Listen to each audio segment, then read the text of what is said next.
Course में आज हम सीखेंगे कि अपने प्रोडक्ट का एक एक्यूरेट एंड सेट प्राइस कैसे रखना है।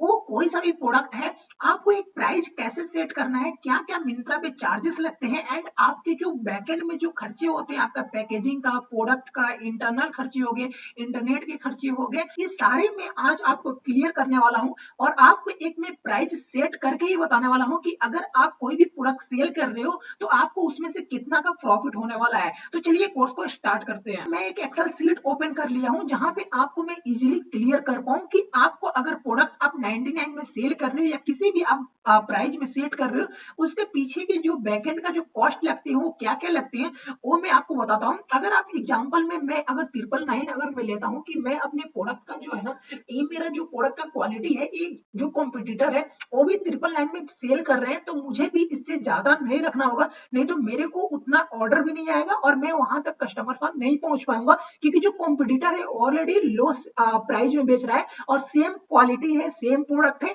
अगर आपका कुछ डिफरेंट प्रोडक्ट है, कुछ यूनिक प्रोडक्ट है, देन उसके बाद अपने प्राइस को इंक्रीज कर सकते हो और एडवर्टाइजमेंट के थ्रू आप रन कर सकते हो। लेकिन अगर आपका प्रोडक्ट कॉम्पिटिटर से भी मैच हो रहा है और सेम क्वालिटी में है, तो आप कॉम्पिटिटर से ज्यादा प्राइस नहीं रख सकते हो, इसका ध्यान रखना है। अब हम कॉस्ट के बारे में समझते हैं। नंबर वन जो कॉस्ट लगता है वो आपका प्रोडक्ट कॉस्ट लगता है, ठीक है। आपका जो भी प्रोडक्ट कॉस्ट होगा वो लगता है। देन आपका जो भी आपका पैकेजिंग का खर्चे होते हैं, पैकेजिंग कॉस्ट वो लगते हैं, ठीक है। पैकेजिंग कॉस्ट लगते हैं। आपका इंटरनेट भी खर्चे होंगे, इंटरनेट आपका कॉस्ट जो भी होगा वो आपके लगेंगे, ठीक है। देन आपका जो भी इंटरनेट खर्चे में ये सभी आ जाएंगे, एम्प्लॉय खर्चे आ जाएंगे, अगर आपके पास टीम है इसमें इंटरनेट खर्चे में आपका जो भी लेवल निकलता है वो भी आ जाएगा। एंड आपका जो भी वाईफाई यूज करते हो या जो भी कंप्यूटर में आपने सॉफ्टवेयर लीजिए, आप कोई पैड सर्विस यूज कर रहे हो, वो भी ये सारे इंटरनेट कॉस्ट में आ जाएंगे, ठीक है। अब ये आपका बैकएंड का खर्चे हो गए। एंड अब जो भी मिंत्रा की तरफ से जो कॉस्ट लगता है वो आपका क्या क्या लगता है, वो कॉस्ट आपका सबसे पहले तो यहाँ पे आपका कमीशन लगता है, ठीक है। एक कमीशन होता है, आपके जो भी प्रोडक्ट होता है उसपे एक फिक्स कमीशन होता है, साथ ही साथ आपका यहाँ पे फिक्स फी भी लिया जाता है। जो भी आपका फिक्स फी होगा एक लिस्टिंग पे, ये हाइडन चार्जेस होते हैं, आपको मालूम नहीं होगा, आपको सिर्फ मालूम होगा ये कमीशन लगता है, लॉजिस्टिक चार्ज लगता है और शिपिंग फी लगता है, सिर्फ इतने। लेकिन हाइडन चार्ज भी होता है, आपका गेटवे फी भी लगता है, तो ये भी आपको ध्यान रखना है कि आपका गेटवे फी भी लगता है, जो भी पेमेंट फी इसको बोला जाए। आप जो भी कस्टमर पेमेंट करता है जिसके थ्रू, और देन उसके थ्रू आपके पास जो अकाउंट में पेमेंट आता है, जो इसके बीच का जो सिस्टम है ना वो भी पेमेंट लेता है मिंत्रा, तो ये भी ध्यान रखें कि इसका भी आप ही को पेमेंट देना होता है, तो ये हाइडन चार्जेस हो गए, ये भी लगता है। साथ ही साथ आपका जीएसटी भी लगता है एंड आपका टीसीएस भी लगता है, टीसीएस हो गया, टीडीएस हो गया, तो ये तो आपको मिल जाता है, बट मैं आपको इंक्लूड करा देता हूँ ताकि आपको कोई प्रॉब्लम ना हो अपने प्राइस सेट करने में, क्योंकि प्राइस सेट करना काफी इंपॉर्टेंट है। एक प्रॉफिट बिजनेस को खड़ा करना ना काफी इंपॉर्टेंट होता है। प्राइस रोल, अगर प्राइस आप किसी कॉम्पिटिटर से ज्यादा रख देते हो तो आपका ब्रांड नहीं चलता, आपका प्रोडक्ट नहीं चलता। लेकिन अगर आप प्राइस अपने अंदर रखते हो, उसी के कॉम्पिटिटर के अंदर रखते हो, या आपके पास वो प्रोडक्ट यूनिक है लेकिन आप प्राइस में जो प्रोडक्ट बेच रहे हो वो वैल्यूबल है, तब आपका प्रोडक्ट चल जाते हैं। तो ये ध्यान रखना है कि प्राइस को जो भी रखना है ना, काफी आपको सोच समझ के रखना है। देन यहाँ पे लॉजिस्टिक जो खर्चे आते हैं ना वो लगते हैं, ठीक है। लॉजिस्टिक में आपका टैक्स लग गया, लॉजिस्टिक टैक्स लगता है आपको, उनका लॉजिस्टिक आपका टैक्स यहाँ पे आपको लिख देता हूँ। साथ ही में आपका शिपिंग फी भी लगता है, जो भी आप प्रोडक्ट शिप करते हो। और साथ ही में बहुत सारी ऐसे सेलर हैं जो कि रिटर्न शिपमेंट फी नहीं कैलकुलेट करते हैं, जहां पे उनका गलती ये होता है कि अगर आप 100 ऑर्डर को शिप करते हो डेली का और उसमें से 20% आपका रिटर्न आता है, तो आपको 40 ऑर्डर का जो पेमेंट है ना वो लेकर चला जाएगा 20 रिटर्न। तो ये भी ध्यान रखिए कि प्राइसिंग सेट करते समय अपने रिटर्न को भी आप कॉस्ट में जोड़ना, तो रिटर्न का भी आपका शिपिंग जोड़ना ना काफी इंपॉर्टेंट होता है। इसी से आपको मालूम चलता है कि आपका प्राइस क्या होने वाला है, कितना का प्रॉफिट होगा, कितना का लॉस होगा। जब रिकंसल्टेशन का हमारा जो सेशन आएगा उसमें मैं बताऊंगा कितना प्रॉफिट होता है, कितना लॉस होता है, अपने एक एक पेमेंट को कैलकुलेट कराऊंगा, तब आपको मालूम चलेगा कि अकाउंट में मेरे को कितना रुपया मिल रहा है, ठीक है।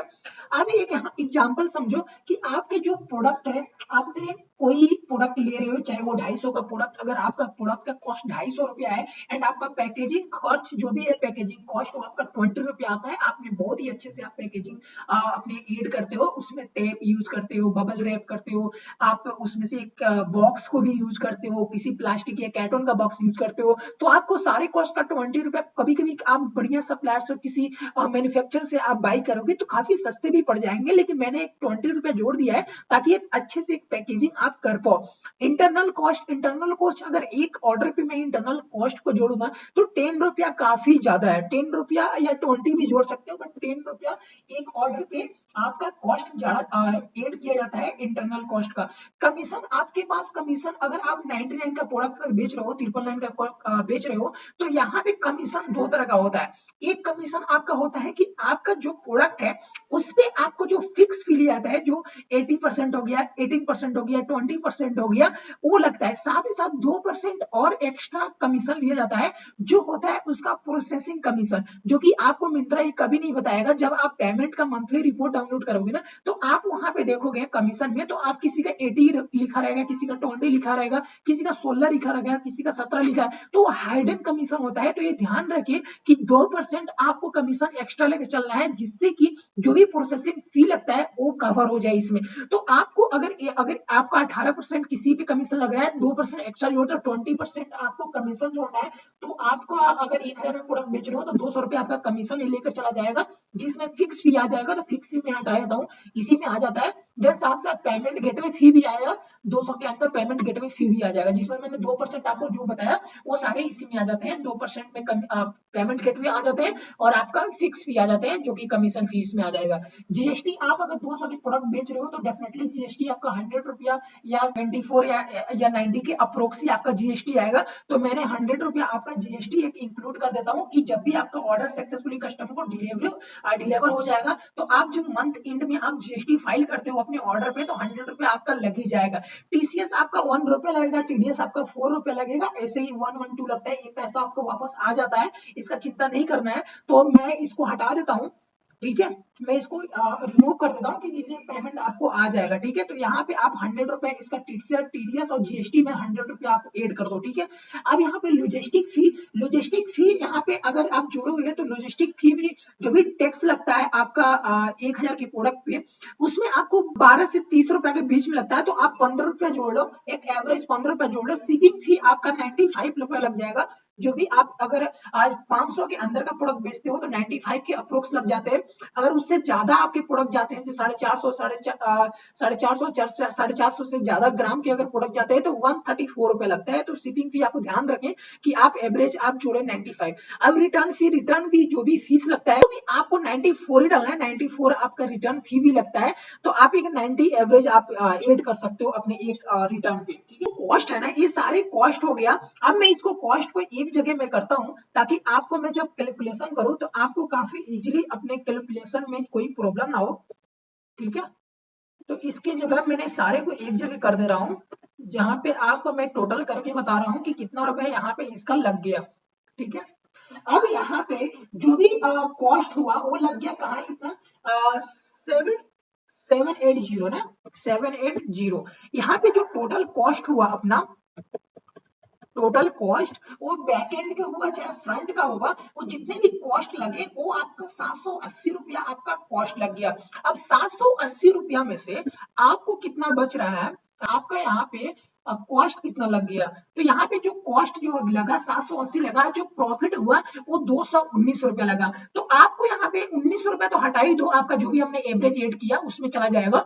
आपको जो प्रॉफिट होगा, जो आपका एक्चुअली एक ऑर्डर पे अगर आपके पास पेमेंट आएगा वो 200 के अप्रोक्स आएगा ऑर्डर। एंड साथ ही साथ अगर आप किसी एडवर्टाइजमेंट में आप खर्चे करते हो, कैंपेन क्रिएट करते हो, तो डेफिनेटली एक ऑर्डर लाने के लिए आपका 40 रुपया कैंपेन में ही लग जाएगा।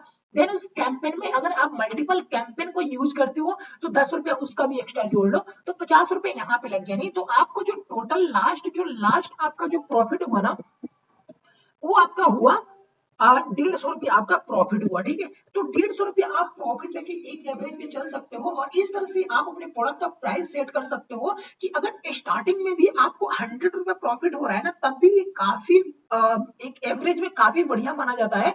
इसको धीरे धीरे आप स्केल जैसे जैसे आपकी ब्रांड जब बड़े होंगे एंड आप अपने न्यू एसक्यू न्यू स्टाइल अपने ऐड करोगे जब प्रोडक्ट में, एंड उसका मार्केटिंग अच्छे से करोगे एंड अपने प्रोडक्ट लॉन्च अच्छे समय पे करोगे, तो डेफिनेटली आप अपने प्राइस को भी इंक्रीज कर सकते हो क्वालिटी को बढ़ाकर। ऐसा नहीं कि सेमी क्वालिटी में आप प्राइस बढ़ा रहे हो, लेकिन मार्केट पहले जब आपके प्राइस कमीशन बढ़ाए देन उसके बाद बढ़ा सकते हो, लेकिन मार्केट पहले का सेम प्राइस है, फिक्स है। देन उसके बाद अपने क्वालिटी को इंप्रूव करो, प्राइस बढ़ाओ, देन उसमें ज्यादा से ज्यादा प्रॉफिट आप निकाल सकते हो। तो इस तरह से आप अपने प्रोडक्ट का प्राइसिंग सेट कर सकते हो, जिससे कि आपको कभी भी लॉस नहीं होगा, क्योंकि आपको इंडिया में डेली कोई ना कोई ई कॉमर्स बिजनेस खोलता है और डेली कोई ना कोई ई कॉमर्स बिजनेस को बंद करता है। तो ये ध्यान रखना है कि ये आप पे डिपेंड करता है कि आप अपने ई कॉमर्स खोलने के लिए आप आए हो या बंद करने के लिए आए हो। तो दो चीज एक बिजनेसमैन को क्लियर होना चाहिए कि एक होता है मिशन और एक होता है विजन। आप क्या कर रहे हो और क्या करने वाले हो, अगर आपका एक क्लियर है तो डेफिनेटली आपका बिजनेस ग्रो होने से कोई नहीं रोक सकता है। तो मेरा यहाँ तक आपके कोर्स के लिए थैंक यू सो मच। मिलते हैं नेक्स्ट कोर्स में।